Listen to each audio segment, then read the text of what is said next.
Saya mau nanya waktu itu, Syekh, ente tahu nama ruh, dalilnya mana? Ada nggak ulama terdahulu yang ngomong nama ruh? Jadi dulu saya termasuk meragukan nama ruh, ya, termasuk yang meragukan nama ruh. Dan itu kepala saya mau pecah, Pak, mau ngomongin masalah nama ruh. Karena selama ini saya belajar thariqah. Saya asli belajar thariqah dan dapat ijazah kemursyidaan. Beda dengan orang di luar sana yang anti dengan masalah ini, dia belajar thariqahnya cuma lihat kitab atau cuma baca rotib-rotib aja. Gak pernah suluk 40 hari, gak pernah suluk sekian hari, gak pernah ikut suluk tarekat apa. Saya ngikutin dan emang gak ketemu dalam kitab-kitab yang pernah saya baca. Ternyata saya kurang baca kitab. Ada ternyata. Kata beliau, ente cari lagi main PS. Ini orang gak pernah nyantri, Pak. Tapi dia bilang saya belajar kitab tasawuf bukan di sini, tapi di alam lain. Wah, kan pusing lagi kita. Selama ini saya kan tahu nama kitabnya Ghunyah, karya Syekh Abdul Qadir Jilani. Lagi habis main PS dia bilang, tutup. Kamu kalau ragu bab ruh, padahal saya nggak nanya, Pak, cuma di hati doang. Kamu kalau ragu masalah ruh, cari kitab Syekh Abdul Qadir Jilani, buka kitab Al-Ghunyah. Kitab apa? Al-Ghunyah. Saya mikir kapan orang ini baca kitab Ghunyah. Kitab itu saya udah punya, cuma nggak tahu waktu pindahan nggak ketemu. Saya beli lagi itu kitab. Bener, sekarang 2 eksemplar saya punya, ketemu lagi itu kitab. Jadi saya beli kitab itu seminggu setelah dari ketemu. Saya waktu itu datang sekali seminggu. Udah hampir khatam nggak ketemu-ketemu. Tambah shock di hati nih. Wah, kayaknya nih asal tebak-tebakan doang nih. Tapi kemudian masih ada sisa 1/5 lagi belum saya baca. Tutuplah. Kirim dulu Fatihah ke Nabi sallallahu alaihi wasallam. Al-Fatihah li ruhin Nabi sallallahu alaihi wasallam. Lalu saya Fatihain juga beliau yang bilang itu. Kalau ente benar nih pasti ketemu langsung nih. Benar, saya buka ketemu halaman itu langsung. Tapi ketika buka itu, saya udah bolak-balik belum paham juga. Baca balik. Bagian mana ya? Ulang lagi. Yang ketiga baru ketemu. Jadi ketika seseorang jadi murid, ya, ini ada orang jadi murid nih.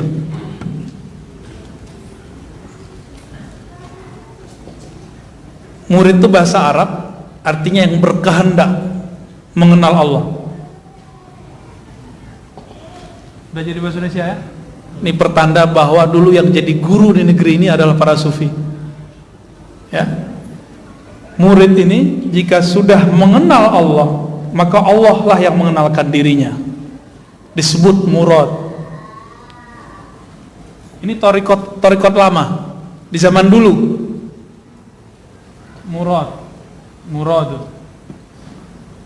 Murad itu Allah yang mengenalkan diri kepadanya. Dalilnya apa? Jika hamba mendekat 1 jengkal, Allah mendekat. Hamba mendekat berjalan, Allah mendekat dengan. Maka orang itu yang dikehendaki Allah. Zahirnya dia yang berkehendak, batinnya Allah lah yang berkehendak. Maka disebut murad. Jika si murid sudah faham bab ini, dia nggak merasa zikirnya lagi yang hebat, dia nggak merasa sholatnya lagi yang dahsyat, tapi dia merasa semua ini anugerah dari Allah, baru disebut murad. Habislah iradah dia dalam iradah Allah, lenyaplah kudrat dia dalam kudratnya Allah.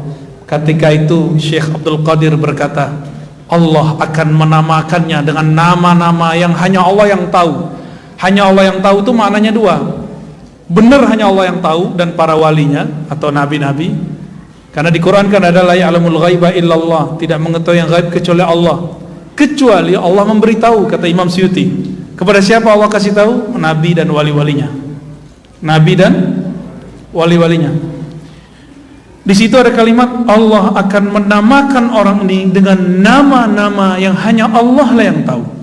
Makna keduanya, nama-nama itu banyak, hanya Allah yang tahu berapa banyak nama itu.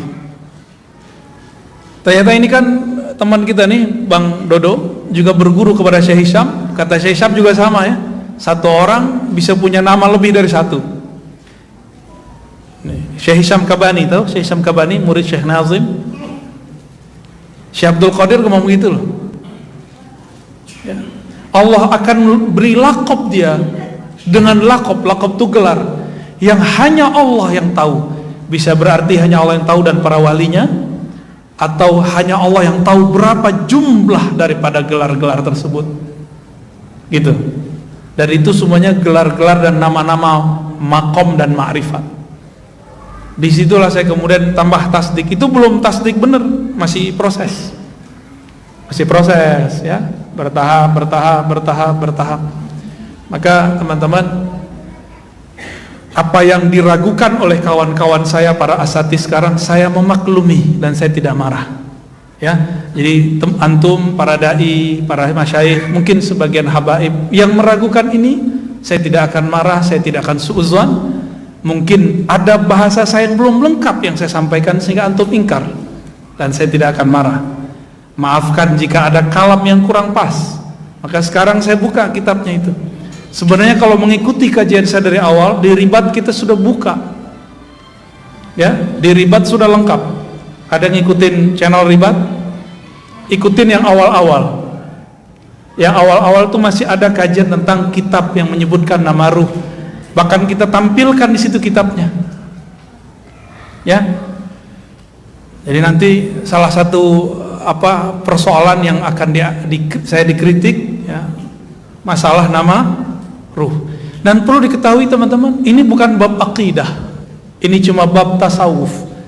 Sebagaimana di fikih ada perbedaan, di mazhab Asy'ari ada perbedaan, dalam tasawuf juga ada perbedaan. Kalau tidak percaya, tidak apa-apa. Termasuk istilah ghaus. Apa arti ghaus? Ghaus itu wali. Ini ulama beda definisi. Ada yang mengatakan makhluk menyandarkan kepada doanya, karena doanya lah makhluk diberkahi. Itu terjemahan kitab-kitab lama. Tapi kalau saya menerjemahkan al-ghaus adalah orang yang paling kenal Allah, namanya, sifatnya, af'alnya, bahkan zatnya. Itu disebut wali al-ghaus. Kok begitu? Jika dia kenal Allah, baru dia bisa meminta kepada Allah. Dengan begitulah doanya mustajab. Baru nyambung dengan definisi ulama yang lama. Gitu. Jadi ketika saya mengambil ini dari hadis Nabi, ketika ada seseorang sahabat berdoa, doanya lucu, antum pasti dengarnya lucu.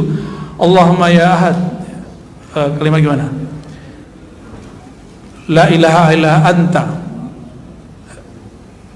lam talid wa lam tulad, nas'aluka bi annaka la ilaha illa anta, anta samad, lam talid wa lam tulad wa lam takun lahu kufuwan ahad. Lucu gak bunyinya? Wa lam talid wa lam tulad. Orang awam dengarnya wa lam tulad. Lucu gak dengarnya? Antum biasa dengar apa? Lam yalid wa lam yulad. Kalau ya, dia. Kalau tak, engkau. Ya Allah, kami meminta kepada engkau yang maha ahad, yang maha samad, yang tidak melahirkan dan dilahirkan. Talid melahirkan, tulad engkau dilahirkan. Berarti tidak perlu asbab. Walam takun lahu kufuwan, walam takun laka kufuwan ahad. Tidak ada yang sebanding denganmu. Kata Nabi, orang ini meminta dengan nama yang disebut Ismul A'zam, nama yang agung, yang mana jika nama ini dibaca maka doa akan diijabah. Berarti orang-orang yang disebut wali itu orang yang kenal Allah. Maka derajat kewalian itu 4. Derajat wali kenal nama, wali kenal af'al perbuatan, wali kenal sifat, wali kenal sir zat, bukan hakikat zat, sir zat ya.